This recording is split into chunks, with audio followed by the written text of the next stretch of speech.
Salut à tous, j'espère que vous allez bien. Je suis pour ma part, comme d'habitude, bien évidemment, super heureuse de vous retrouver sur la chaîne Booktube pour une nouvelle vidéo. Aujourd'hui, une vidéo qui change un petit peu puisqu'on va inaugurer une nouvelle série sur la chaîne. Normalement, il y aura 3 épisodes. On va l'appeler au plus simple, sûrement point saga en cours, quelque chose comme ça. Je me suis dit qu'avec le temps à disposition, ça pourrait être sympa de vraiment mettre les choses à plat, faire le point sur toutes les sagas que j'avais en cours. Les sagas, si vous me suivez depuis un petit moment, vous l'aurez sûrement remarqué, j'adore ça.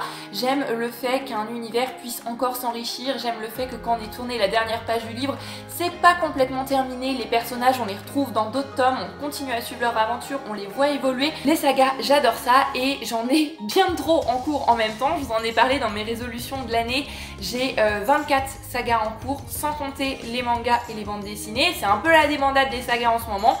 Donc dans ces vidéos point saga en cours, je vais vous présenter dans chacune d'entre elles, donc il y en aura 8 sagas, vous dire un petit peu où j'en suis, ce que j'en pense, quand est-ce que je compte la continuer, quand est-ce que je compte la terminer aussi. On commence sans plus tarder pour éviter que cette première vidéo ne dure déjà 45 minutes. Avec la première saga, il s'agit des souvenirs d'enfance de Marcel Pagnol, la saga qui est quand même très connue, le premier tome La gloire de mon père, Le château de ma mère, Le temps des amours et le dernier tome Le temps des secrets. Il me reste plus qu'un tome à lire pour continuer cette saga et si j'ai repoussé la lecture de ce 4e tome, Le temps des secrets, il y a pas mal de raisons. La première, c'est que Pagnol, c'est un auteur que j'aime énormément. C'est vraiment l'un de mes auteurs chouchous, l'un de mes auteurs préférés. Mais pour moi, Pagnol, ça rime avec soleil, ça rime avec été, ça rime avec lecture bronzette dans le jardin. Et donc, j'attendais vraiment le retour du soleil, le retour de la vitamine D, le retour des bons jours pour me plonger dans ce dernier tome des souvenirs de Pagnol. Donc ça y est, là, ça fait quelques jours, le soleil est revenu, le soleil s'est installé, donc je pense vraiment profiter du confinement et de la chance, j'en suis consciente, d'avoir une petite courette, d'avoir un jardin et de pouvoir lire au soleil pour continuer ce dernier tome. La deuxième raison, bien évidemment, c'est parce que c'est le dernier tome, que la saga du souvenir, je l'aime énormément, j'aime la plume, j'aime le style de Pagnol, mais surtout ce qui se dégage de cette saga, c'est une douce nostalgie en fait. Et voilà, ça me fait déjà le petit pincement au cœur de fin de saga de me dire que ça y est, la saga je l'aurai terminée, il n'y aura pas d'autres tomes, c'est fini. Et on va terminer pour la saga des souvenirs de Pagnol avec un dernier petit bémol qui est que ce 4e tome, il est inachevé. Et ça me fait un petit peu peur puisque Pagnol est décédé avant d'avoir pu écrire la fin. Et voilà, ressentir ce petit goût de pas complètement terminé, de jamais avoir en fait le fin mot de l'histoire. Ça rajoute un petit quelque chose qui fait que j'ai repoussé un petit peu, mais je pense que dans les semaines, dans les mois à venir, je devrais me pencher sur ce livre-là et donc ça me fera une saga terminée. On passe ensuite à un genre complètement différent, une saga jeunesse. Alors là, je vous en parle. Il faudrait que je la termine, mais je l'ai déjà terminée plusieurs fois en fait. Il s'agit de la saga Les désastreuses aventures des orphelins de Baudelaire de Lemony Snicket. Si cette saga je l'ai déjà terminée au moins 2 fois il me semble, c'est parce que c'est vraiment la saga de mon enfance. Pour certains ça a été Harry Potter, moi c'était vraiment Les désastreuses aventures des orphelins de Baudelaire. C'est une saga que j'ai découvert à la médiathèque, je l'adorais. Je me souviens que j'empruntais 4-5 tomes d'un coup, je les lisais tout à la suite, une chose que je fais plus trop maintenant, mais que j'aimais vraiment beaucoup faire à l'époque, donc peut-être que je reprendrai, peut-être que je me remettrai à lire des sagas comme ça, plein de livres à la suite, mais je l'adorais. Et j'ai eu envie, il y a quelques années, notamment à cause de la sortie de la série Netflix que j'aime juste énormément, de relire la saga. De ça, déjà maintenant, je la découvre avec mon regard d'adulte, donc je vois des choses que j'avais peut-être pas forcément vues quand je l'ai lu la première ou la deuxième fois, et ça c'est vraiment super chouette, super sympa.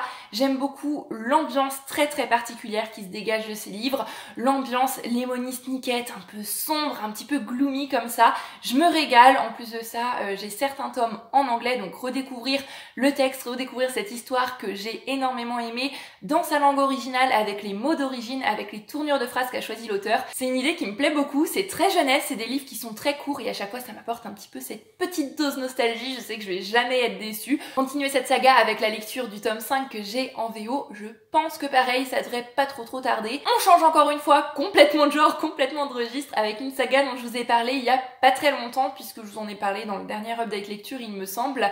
C'est La communauté du Sud de Charlène Harris. C'est une saga Beat qui a été adaptée en série télé sous le titre True Blood. C'est l'une de mes premières sagas Beat, je pense. J'hésite là avec Twilight.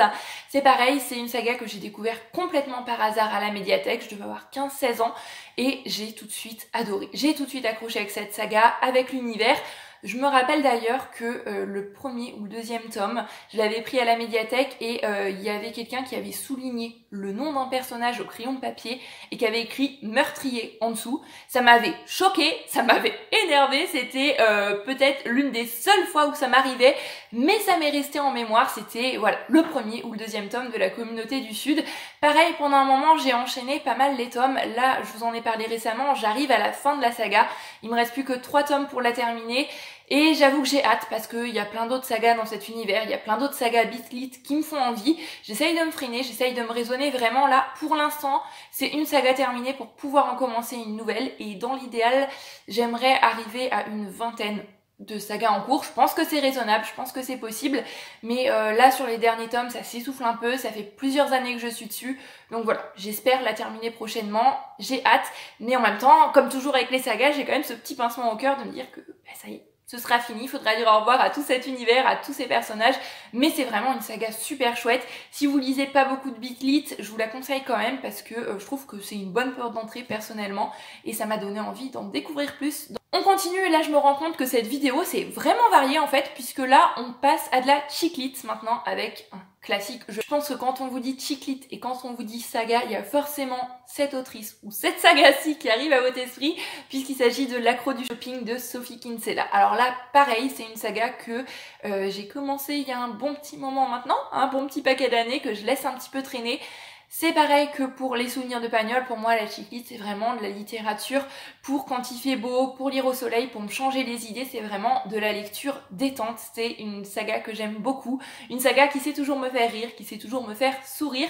Il me reste plus beaucoup de tomes, 3-4 tomes, j'ai certains tomes en VO donc j'ai hâte de découvrir tout ça, j'ai hâte de retrouver Becky, j'ai hâte de continuer, prendre un tome de L'Accro du shopping, je sais que je ne serai absolument pas déçue comme tous les livres de Sophie Kinsella d'ailleurs, c'est vraiment une super autrice remonte morale que je ne peux que vous conseiller. Je pense qu'il n'y a pas un livre de Sophie Kinsella pour le moment au jour d'aujourd'hui qui m'a pas apporté son petit moment de fou rire. Là, c'est du classique avec la saga des Claudine, écrit par Colette. Alors j'ai lu le premier tome Claudine à l'école il y a un petit moment aussi maintenant. J'ai beaucoup aimé ce livre. C'est une lecture que j'avais beaucoup appréciée. J'avais beaucoup aimé découvrir le style, j'avais beaucoup aimé découvrir la plume de Colette. En plus de ça, ça se passait principalement dans une école début du XXe siècle. Donc moi ça y est, vous m'avez embarqué. J'ai hâte de retrouver notre petite Claudine, de suivre ses aventures, de voir sa vie évoluer, sachant que c'est en grande partie autobiographique. C'est plutôt cool de vous faire cette vidéo aujourd'hui parce que j'avoue que cette saga, elle était un petit peu partie de mon esprit et j'avais un peu zappé que je l'avais commencé. Donc ça a permis de me rafraîchir un petit peu la mémoire et je suis contente qu'il me reste encore 3 tomes, j'ai hâte de découvrir la suite.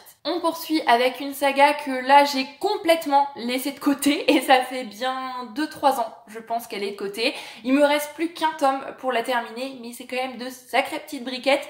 Cette saga c'est la trilogie Joséphine Cortez de Catherine Pancol. J'ai adoré les 2 premiers tomes, personnellement j'aime beaucoup la plume de Catherine Pancol, il y a beaucoup de citations, il y a beaucoup de tournures de phrases, il y a beaucoup de poésie, il y a beaucoup de choses qui me touchent dans ces livres. Je me souviens que j'avais dévoré et adoré ces 2 tomes et je sais pas ce qui s'est passé, il y a eu un espace temporel pendant lequel je n'ai absolument plus pensé à cette saga. Je n'ai pas du tout lu le 3e tome qui est dans ma palle, donc peut-être que quand j'aurai une envie de pavé prochainement, je me plongerai dedans et quand j'aurai terminé cette trilogie, peut-être que je commencerai la trilogie Muchachas, qui est un peu dérivée de cette saga là, mais pareil, je me fais pas de soucis, cette saga pour moi, retrouver la plume de Catherine Pancol, retrouver les personnages, retrouver l'univers, c'est une valeur sûre et je suis presque certaine de passer un bon moment. On continue avec l'un de mes grands auteurs chouchous, il s'agit d'Éric Emmanuel Schmitt avec sa saga Le cycle de l'invisible.